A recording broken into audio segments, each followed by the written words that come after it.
Commissioner, Mr. Gary Griffith, who is also the political leader of the National Transformation Alliance. It's good to have you back with me here again on Tobago Updates, Mr. Griffith.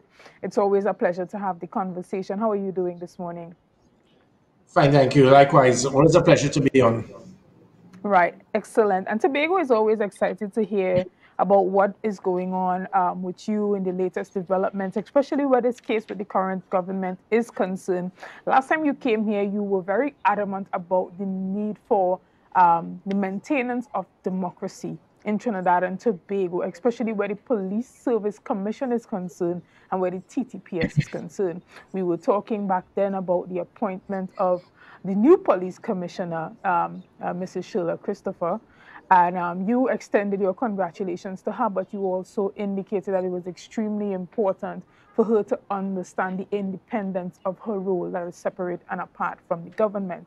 Now, you had this ongoing case where an investigation was being conducted and a report was requested from the government, which was led by Dr. Keith Rowley, and this was in relation to the firearm registry.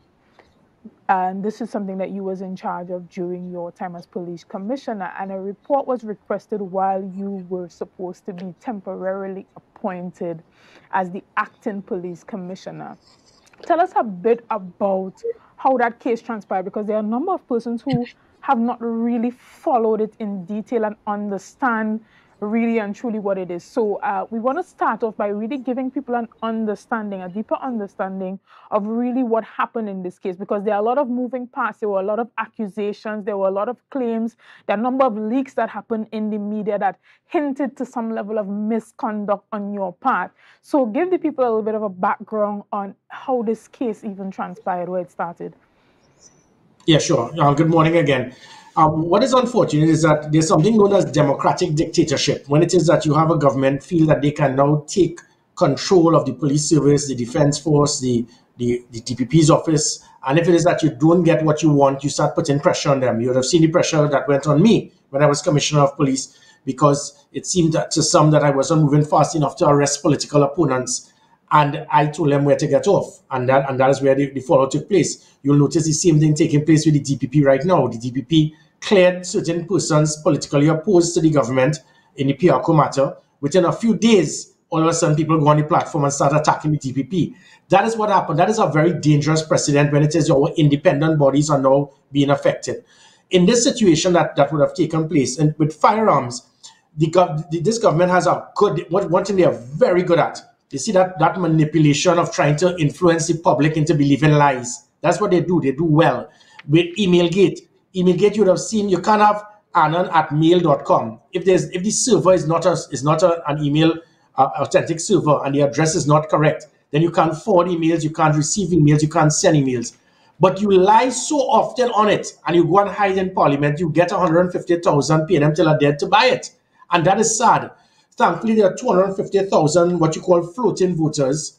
Tobago is the perfect example, because you all decide, you all don't blindly support something that's going the wrong way, you turn left or right, which is good. It is hope that Trinidad and Tobago can pick up from what Tobago is doing. And what they did was say, look, what worked with us with Emailgate in the hope that we got people to shift to vote them out in 2015, even though it was all a lie.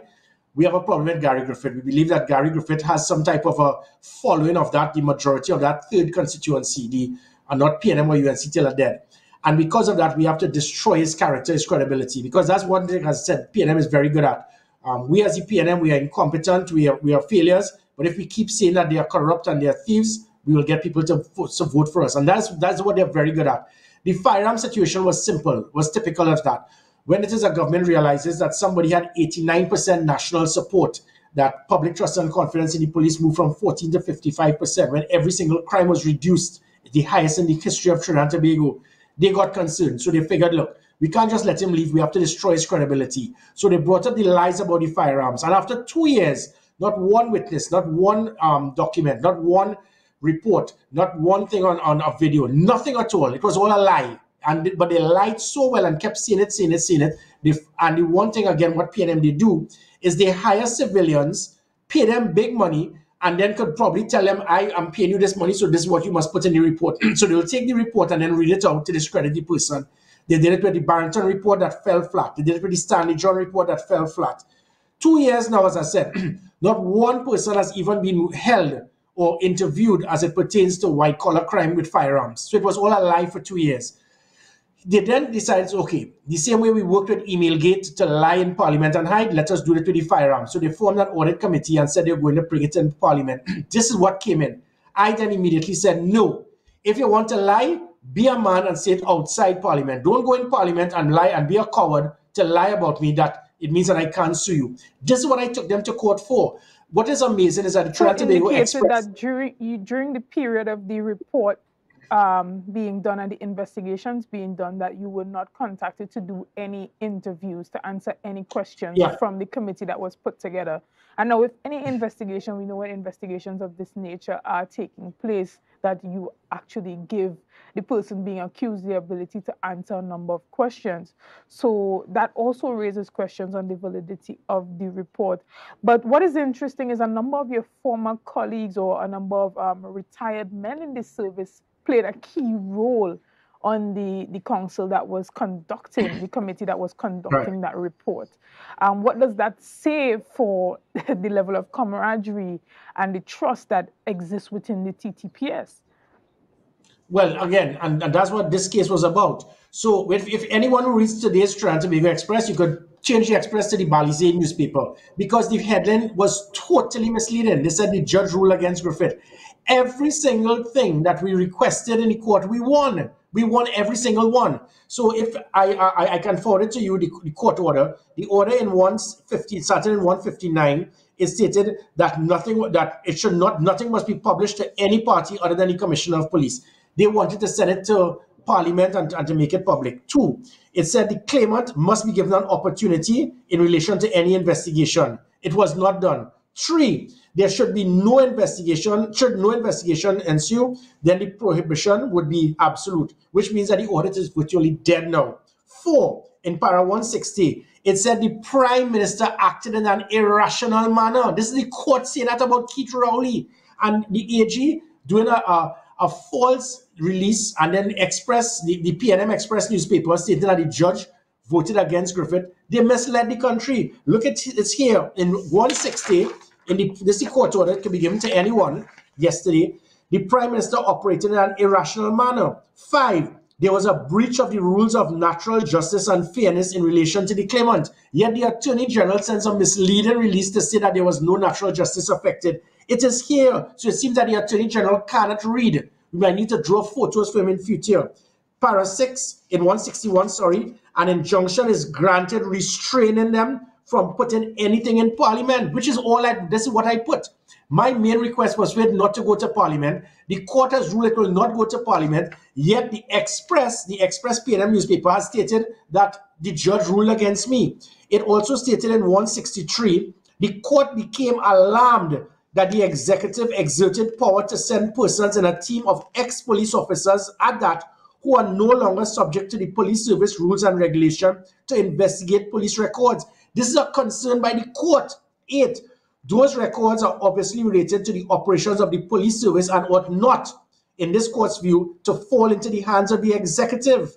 So, and then you go on with the court voicing their concern of the Commissioner of Police requesting and giving approval to police records fall into the hands of the executive, having joined as parties.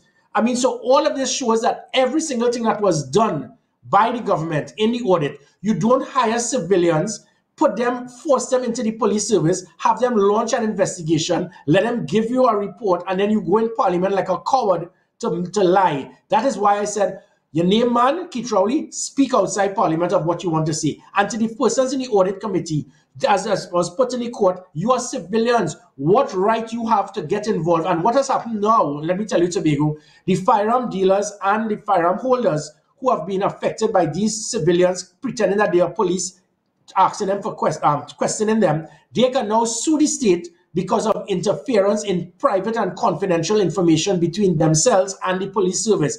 McDonald Jacob also will have questions to answer as to why he allowed it to happen. Erla Christopher would have questions to answer because she allowed the police service to be used as an Uber to transport police officers and these civilians to different parts of Trinidad and Tobago to get reports. On what ground you as Earl Christopher, as a commissioner of police, allowed these civilians to have access to confidential files, which is what the court voiced their concern about. So every single thing that I put and requested, we won. And I'm actually going to get legal costs for it as well. How could I get legal costs thanks to the taxpayers now paying me because of the flaws made by the state? So, I mean, it is very unfortunate it has reached to this point. But the reason I had to push this is because this country is reaching a state of democratic dictatorship, where the government feels that they can now be involved in the manipulation and involvement of investigations. Now, you have been partially vindicated by the court in the court granting you or ruling that this should not be given to any third party, not even to the parliament, and it should not be in the public domain. But with all of this unfolding, don't you think that it also kind of deteriorates the credibility and trust that the public has in the TTPS? And I would hate to think that that is something that you would want to happen, especially seeing that you are the former commissioner of police. I would believe that you would still want Trinbagonians to have a certain level of confidence in the TTPS. And therein lies the problem. If you're a commissioner of police, you must understand your McDonald, Jacob, and Earl Christopher have questions. So they should never have allowed this to happen. The court has stated. Mr. Griffith, you seem to have a little bit of a technical difficulty there. We hope that you can rectify that and jump back on with us so that we could continue this very interesting conversation. I see that you're back. Yeah, we had a little bit of a... So, McDonald, Jacob, and Earl Christopher have questions to answer by allowing civilians to have investigative authority. It means that they were pressured by the politicians. And that's where I stood firm. When politicians will tell me, we are giving you $45 million and this money must be used specifically to hire attorneys to arrest political opponents, I will say, wait a minute, something is wrong here. Because when I ask you for $100,000 to hire an engineer to monitor the investigation of AV drilling, you're sticking. So these are the things that the country needs an independent commissioner of police. McDonald Jacob should have told the prime minister, hey, you're out of place. You can't hire civilians to come into the police office and look at files of confidential nature pertaining to citizens who had a contractual obligation expecting the police to adhere to it. He did not adhere to that contractual obligation, and he allowed these civilians to enter.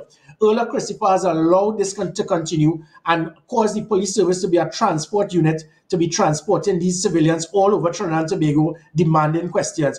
Keith Rowley had no right to turn civilians into an investigative body, which is why the court has also stated that the audit, so when the misleading statement in the Express that the judge ruled against me, that is not true. What we said is that if you're doing an audit and you have any concerns, send it to the police. Don't go into parliament and hide like a coward. So I got exactly 100% what I wanted.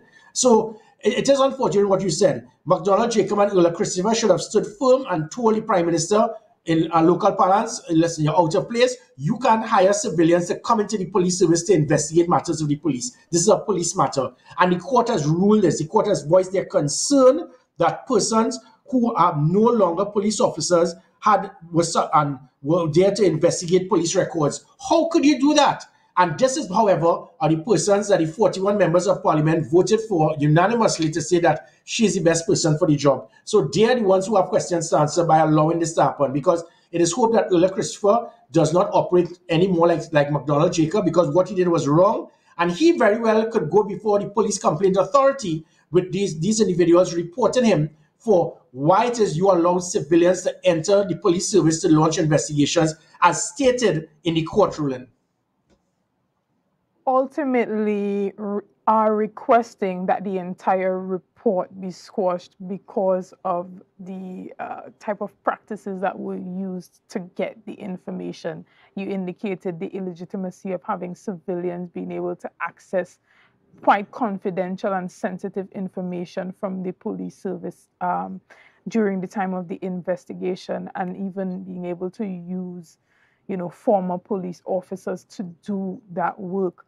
How do you think this is really going to play out? Do you think they are actually going to squash this report? Because we heard the judge stating that they should internalize the report and decide how they're going to move forward on a policy level before publishing it. So that indicates that at some point this information may indeed end up in the public domain. So tell us, how do you predict this thing really playing out? Yeah, great. So I was a Minister of National Security. I was part of a National Security Council.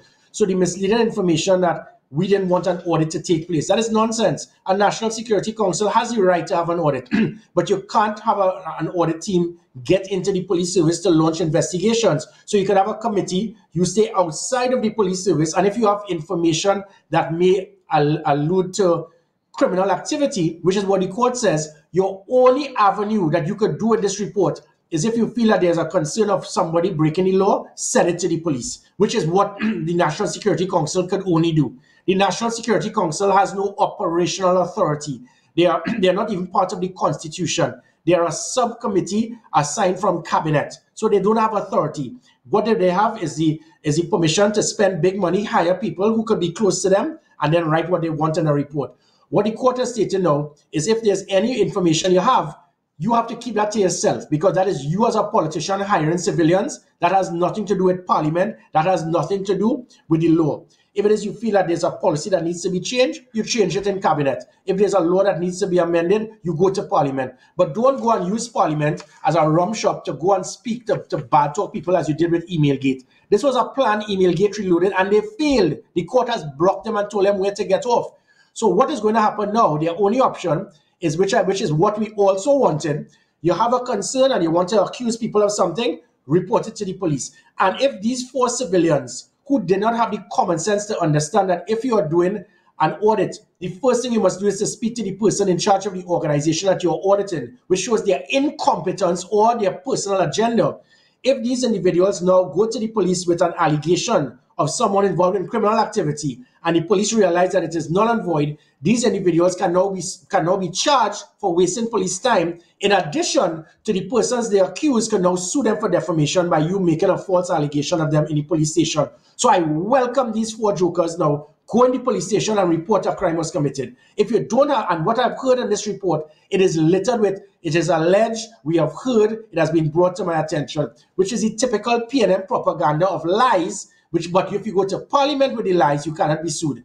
They have played their hand and lost. They've been weighed, measured, and found wanting. And it has exposed the plot, and the court has stated that the Prime Minister was irrational in his behavior. They should not have hired civilians to go into a police station to investigate police. The Commissioner had no right to have done so, and that this matter cannot go to Parliament. And my natural justice was breached. Every single thing that we requested was adhered to. Yet the Express PNM newspaper and the AG in his release have the audacity to mislead the country to believe that the other side may have won something.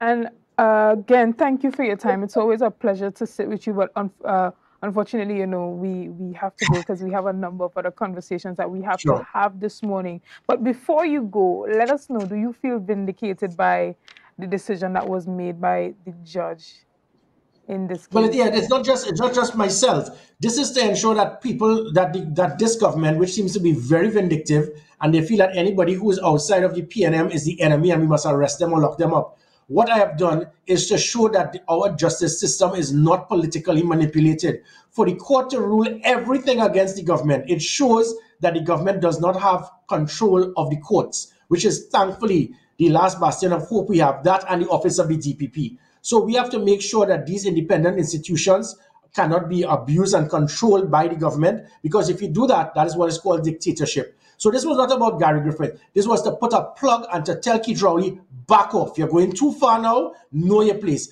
And he has played his hand. He has lost. And now, unfortunately, the taxpayers will have to pay my legal costs. And do you have any words of advice for the office of the DPP during this time? Yeah, the same way, sir, that I was pressured and I was told that in no uncertain term, if you don't toe the line and you operate to what we tell you to do, we are going to remove you. And I told him where to get off. It is hoped that he stands firm, because he has a job to do and he must not in any way be pressured. Remember that this thing with the DPP started with them criticizing him after he made the ruling on the PRCO the decision. So, and then the Attorney General, who has proven to be the most incompetent AG this country has ever seen, had the audacity to be speaking about the performance of the DPP. That, and the AG means he does not know his role and function. The Office of the Attorney General does not have operational control over the office of the DPP. The DPP does not report to the AG. The AG has administrative control as to providing equipment, staff, manpower, human resource, but not operational control. So the AG to speak about the performance of the DPP in local parlance is fast and out of place. He should look in the mirror to realize that his releases continue to show his incompetence as an Attorney General. They need to look in the mirror and back off from these independent institutions and stop pressuring them. Thank you so much for your time this morning, Mr. Griffith. It's a pleasure to have you. Guys, thank you for being here with us this morning. We're going to take a quick break and we will be back with more conversations. It's a brand new morning, rise up to a brand new dawning as the passion start to rise. The energy fill the skies. I say thanks for favor to wake up and hear me neighbor. 60,000 people strong.